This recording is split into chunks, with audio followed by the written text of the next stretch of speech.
edition of Leadershipisation, all things leadership. I'm Beth Bergen. I'm your host today, and I am an internationally awarded leadership and communication coach. I'm here most every Tuesday, and I try really hard to make it at 1 p.m. Australian Eastern Standard Time. So we've been talking a whole lot. Last week we talked all about building confidence. And it was all about that power stance, that standing there, kind of hands on hips, shoulders back, really, really out there, ready to face the world. And it occurred to me that for some people, after I'd been talking about that, after I'd done last week's session and I talked about it, I'm thinking to myself, yeah, for some people, that's all about faking it until you make it. And for some people, that's not cool. They don't want to be able to do that. So I thought that I would start today's session by giving you an awesome reframe. Like, let's reframe this.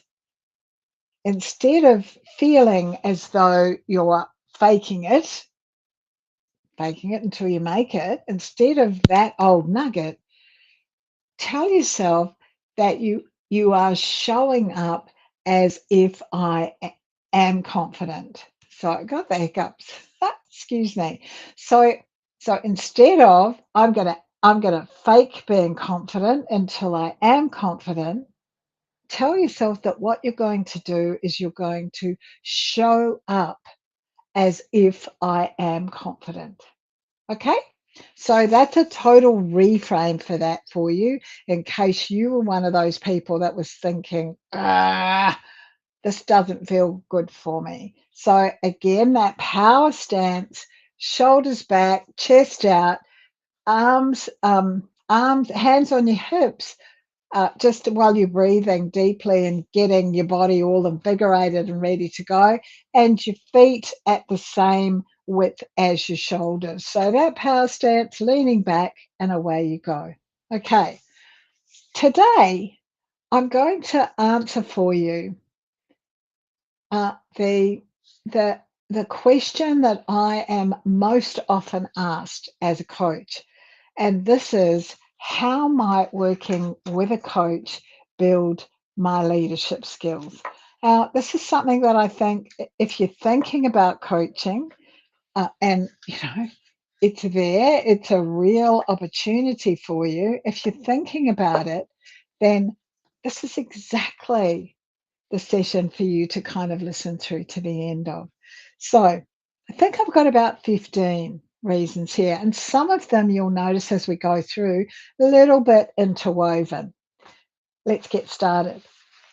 The first thing is that a really good coach will hold you accountable, and they'll do this by asking you what you're going to do in between sessions, by asking you, are there some things that might get in the way of that, by asking you to provide them with some evidence that you have actually done these things.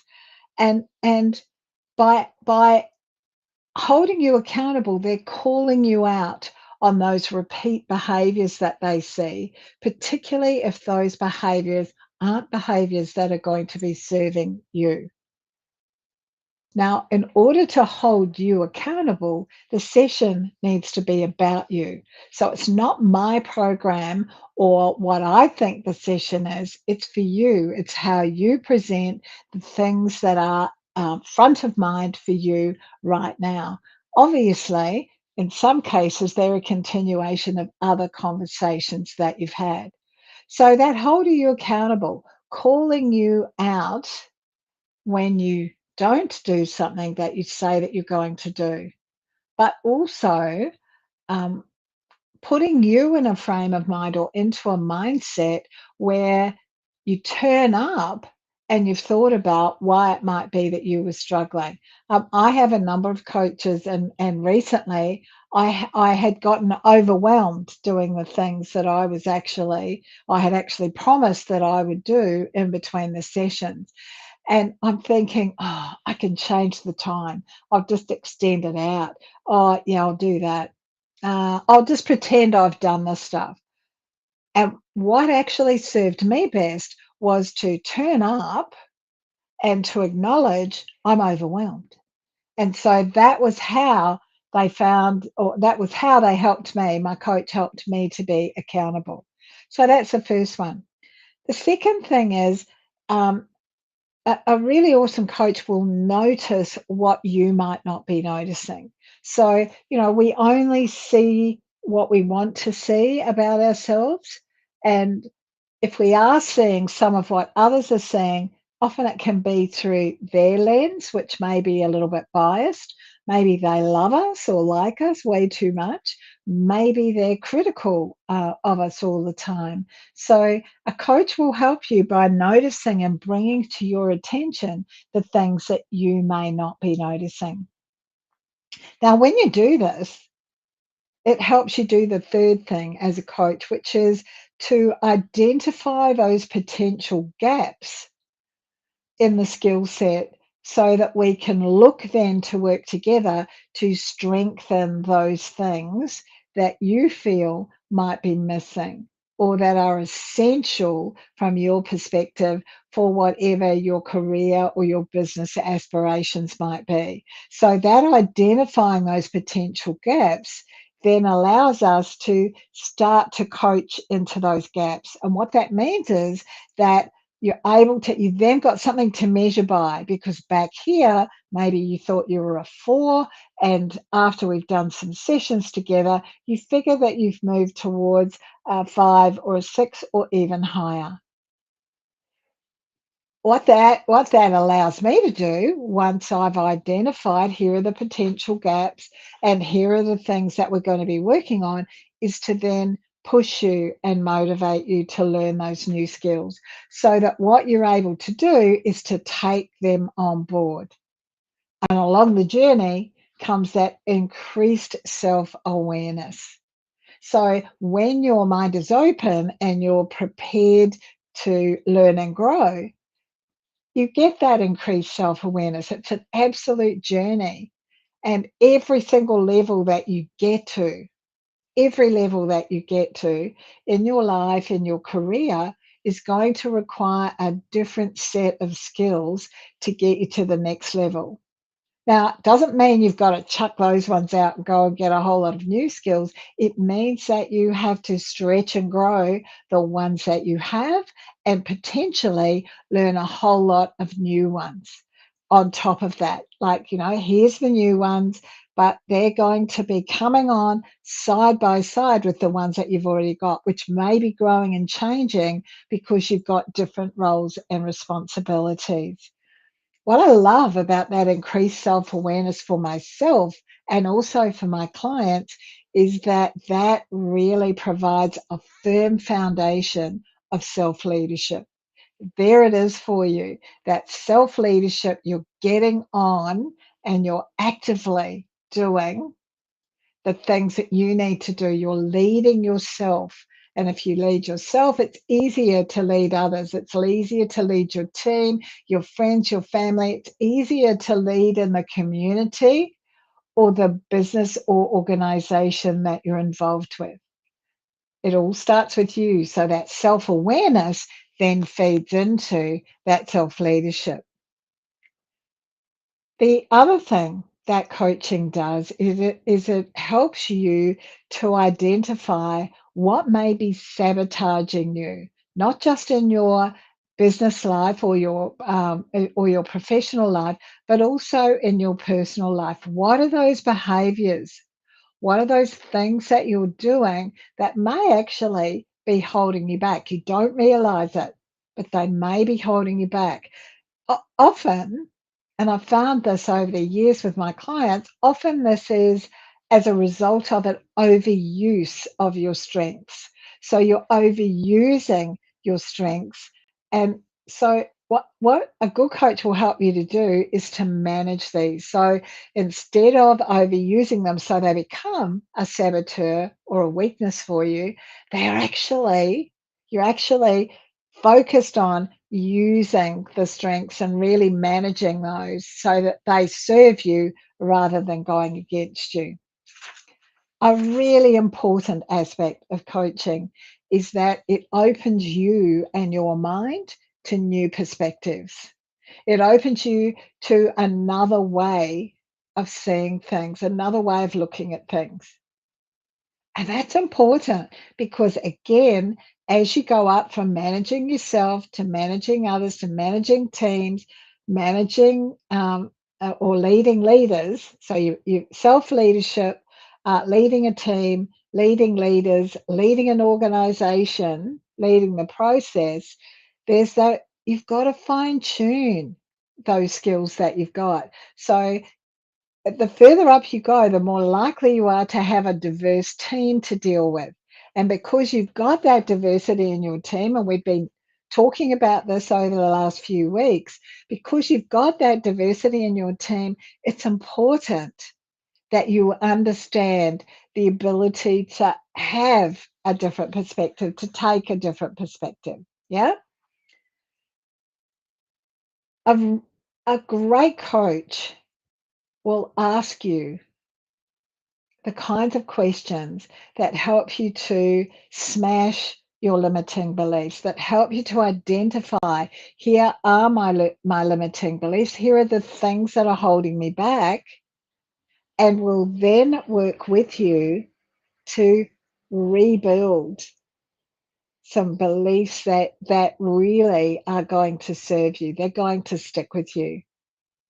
And what I find is that as a direct result of doing something like this, and particularly when you put those limiting beliefs and those saboteurs together, my clients are always better able to manage their frustrations, their disappointment, their anger, their stress levels, all of those negative emotions. They're better able to manage those. They don't let those roll over the top of them and hold them back. Yeah. They don't let them drown. They don't let themselves drown in those negative emotions. So when things go wrong, I'm working with my clients to help them to identify that it's okay to fail. It's even better if what you do is you identify that here are the lessons that come.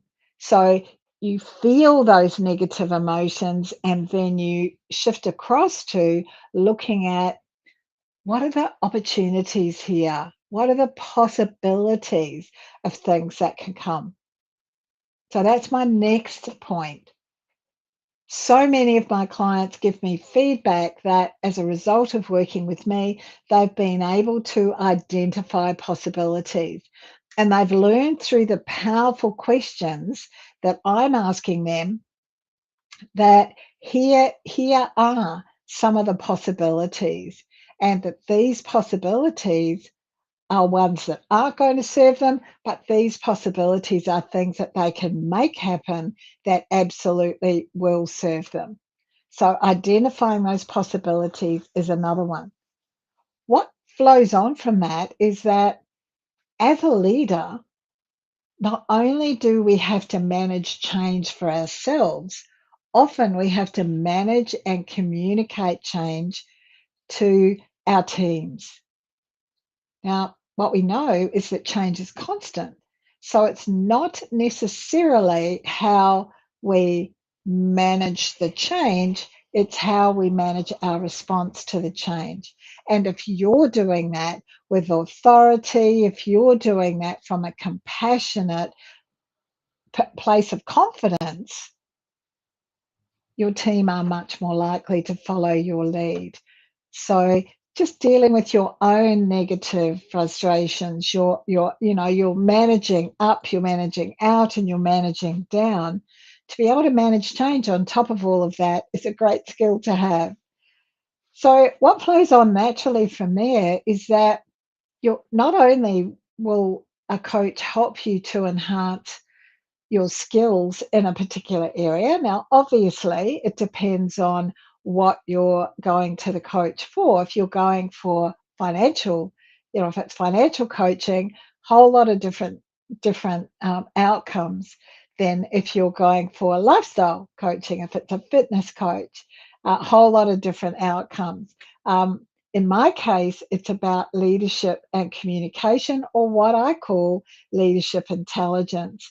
And I do that into a specific framework of clarity, confidence, and command. And what that means is that for all of my clients, their communication improves and their leadership improves.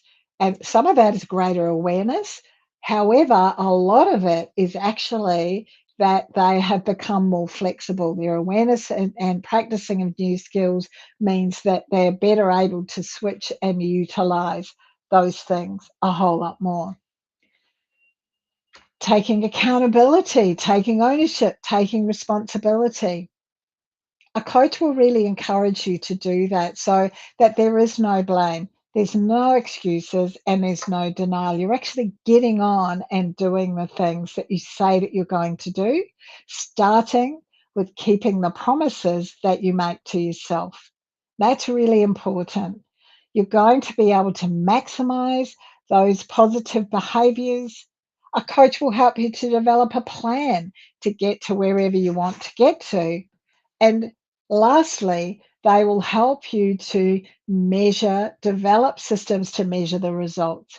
Now, this might be just measuring the results that you have, as we said before, when we're identifying that there's a gap for you to be able to be coached into. You might be a 4 and we're shifting it to a 6.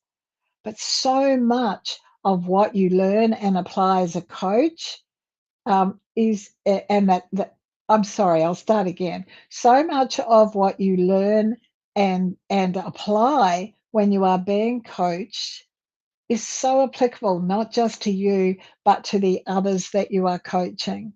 So it's almost like that voice is there for you, and you can share with people, hey, here's something that I'm using and it works really well. I love it when I get feedback from my clients that says, oh, that session that we had, it was just fantastic. I always ask them what is their key takeaway so that they can share, they can consolidate it themselves, but also they can share with me that this is what they took from the session, remembering that it's their session.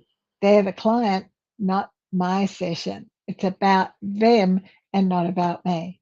So I hope that that's given you a really good overview of that most common question I'm asked. How would working with a coach improve my leadership skills? Thank you so much. If you're watching this on replay, please put hashtag replay. I love to have your comments and also your questions. Really happy to answer those in any way that I can. So yell out, reach out. If you would like to know more about the individual, the confidential one-on-one coaching or the team coaching that I do, please reach out. No pressure. I'm happy to answer your questions and happy to spend some time with you while you decide, is this the best place for you to be? It's all about you and your growth as a leader and a communicator. It's all about building that leadership intelligence. Bye now. See you.